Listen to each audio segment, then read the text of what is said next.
Ball just across the Viking 35-yard line. This time Niles will send their two wide receivers to the right side.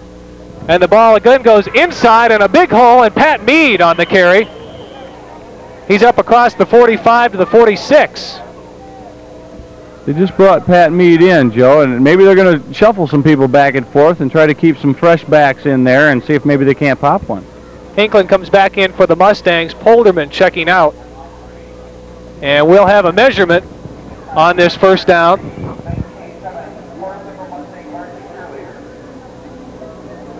See if our cameras can get us that shot. And it is a first down. There you go. First down for Niles. Just across the 45, call it the 46. A minute 2 left to play in the first quarter. Portage Central leads 6-0.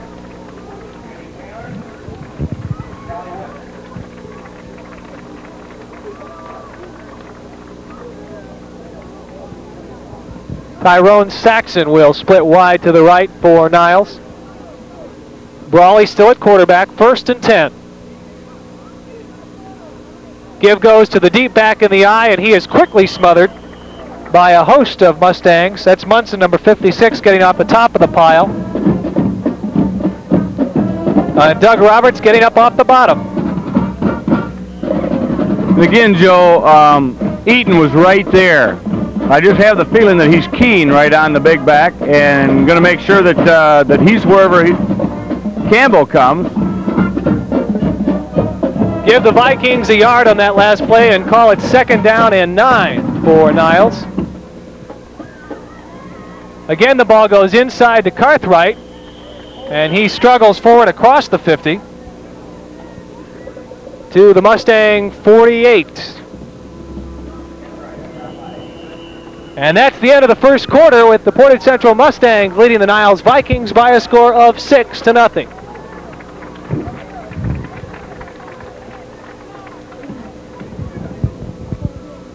Take a look at some unofficial rushing yardage right now for Niles.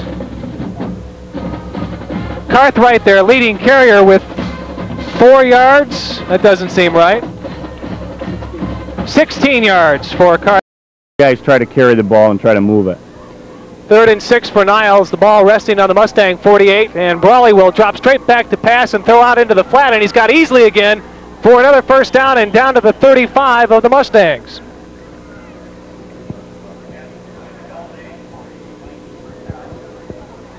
So Brawley doing a good job of dropping back into that pocket, 7-8 yards deep, looking for his primary receiver, which was Elsie, and he picks up another first down.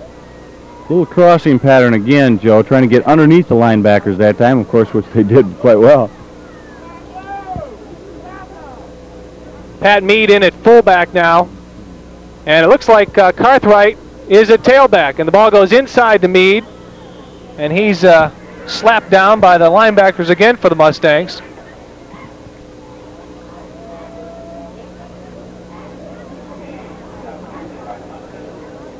Munson in on the stop for the Mustangs. Now starting to move the ball a little bit on the ground. It's something that Portage Central's going to have to shut off. Otherwise they'll stay in the same type of set and just continue to do that.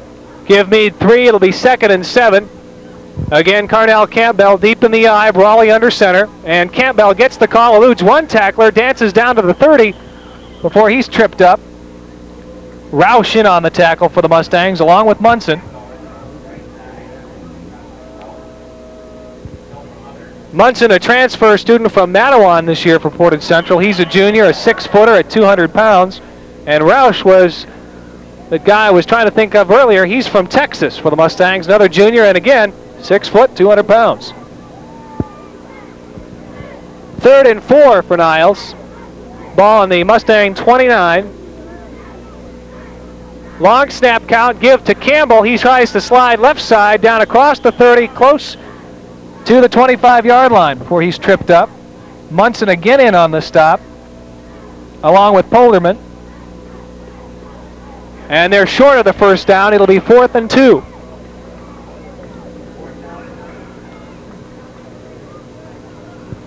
It's a big play, Joe, as is any big play on a 4th down situation and 2 yards just outside the 25 going in. Niles doing a good job of mixing their plays up and moving forward. 4th and 2, ball just shy of the 25. The handoff goes inside, and Cartwright is not going to get it. An outstanding play, and as they unpile, we'll try and get the number. Aaron Hinklin was the first one to get on the ball there from the nose guard position. He must have just beat the center and got right in there. Terrific defensive surge by the Mustangs, stops the Vikings, and Portage Central will take over on downs. Could have been one of those cases where the defense was slanting right into the direction where the offense wanted to go. Boy, it looks just like that, Joe, exactly. So the Mustangs stop the Vikings. They'll take over. 1st and 10. They lead it 6-0. Approaching 9 minutes to play in the first half. This time Knight will pitch, and nothing doing there. 74, Jeff Freeze. The big senior, 210 pounds, in on that stop. Boy, and at 6'4", Joe, you don't just slip right around a large human like that. Well, Freeze had it smelled out, and Marty Williams was going nowhere. 2nd and 16, loss of 6 on the play.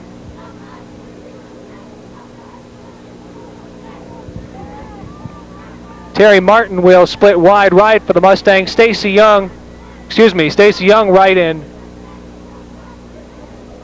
The handoff will go inside on the delay. Williams has it up across the 30 to the 35, and we have a penalty flag.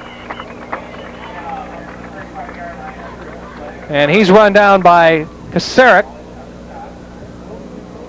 That's the way the draw play ought to work, Joe. It looks real good, but where you see the penalty flag, sometimes you wonder about a hold or something like that, where you have to delay, where the blockers have to delay a little bit. They have to move the people to the outside that maybe they grabbed a jersey or did something like that. I'm going to wait for the officials, for I guess. That's a safe way of doing it. Penalty is against Portage Central. And we'll wait for the official call. Dave Mattaford, big number 78 for Niles in your picture there. And 15-yard penalty against the Mustangs. Holding is indeed the call.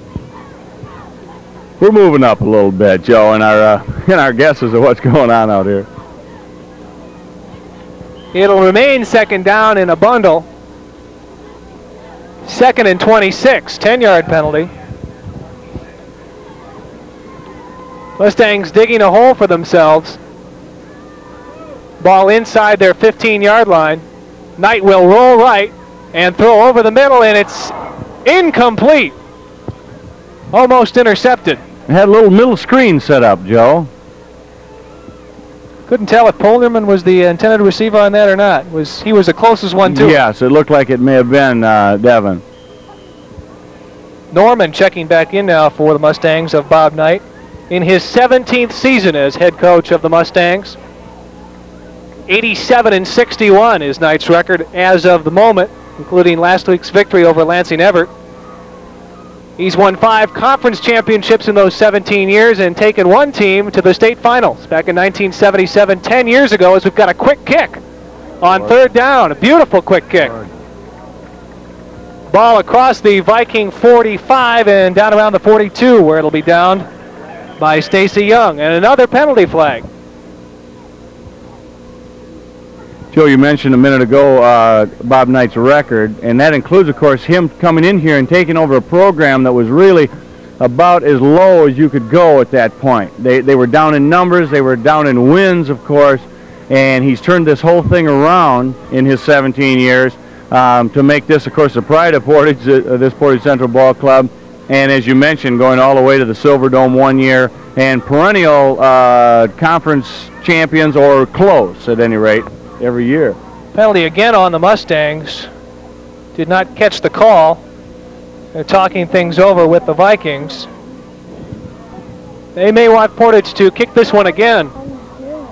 Brawley is the captain for the Vikings, and they say, you bet, take the penalty. Oh yeah, the quick kick like that, which is, of course, been in Portage Central's arsenal for as long as Coach Knight's been there. is an excellent play in a situation like that. And if Niles can put them back and make them try something or do something altogether different, I'm sure they're going to do it.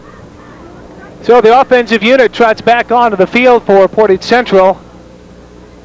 And it looks like perhaps it might have been an ineligible receiver downfield, but that doesn't make a whole lot of sense. I'm not really quite sure what that penalty was. Boy, I don't know, Joe, if it was an ineligible receiver downfield. Of course, on a punting situation, if you call it a punting situation, you can only send your 2 wide out. Until the ball's kicked. That's right. But I don't know. Must confess, I'm not sure what that penalty was. No, because they certainly kicked the ball in a hurry. I wouldn't think anybody could get down much faster than that. 3rd and 31 for Danny Knight and the Mustangs. And he'll keep it on the ground to Williams, who finds a big hole, but doesn't go too far before he's wrapped up. I think there may have been a loose ball, but I think it was after the... Aaron Coughlin on the stop, John. That hole opened up in a hurry, but it closed down just as fast. So the Mustangs will be forced to punt, 4th and 25 from deep inside their own territory, and Niles should get good field position. They'll drop Carnell Campbell back to receive this kick. Also Brawley, and the punt is away by Bueller. And again, a good roll for the Mustangs, and the ball will drop dead just about the same place they would have had it had they taken the quick kick. It's funny sometimes, Joe, you can do an awful lot of things and the ball ends up in the same place when it's all said and done.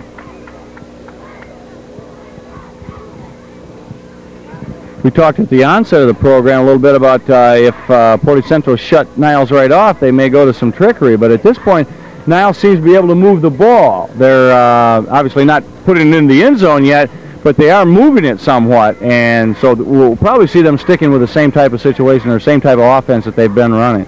Oh, certainly. They've had good success, mixing their plays well. 1st and 10 for Niles on their own 41-yard line. The give will go back to Carnell Campbell. He'll go left side, makes a nice cut, bursts through a hole, and down to the 50, just shy of that first down. Munson in on the stop for the Mustangs as Carnell Campbell swept left and waited till he found his hole and then accelerated quickly up the field. 2nd and 2, the ball resting right about on midfield and just about in the middle of the field, too. That shows Campbell's quickness, Joe, I think, especially for a sophomore. Yeah, both backs are sophomores. Brawley will take a short 3-step drop and throw over the middle of the tight end, incomplete.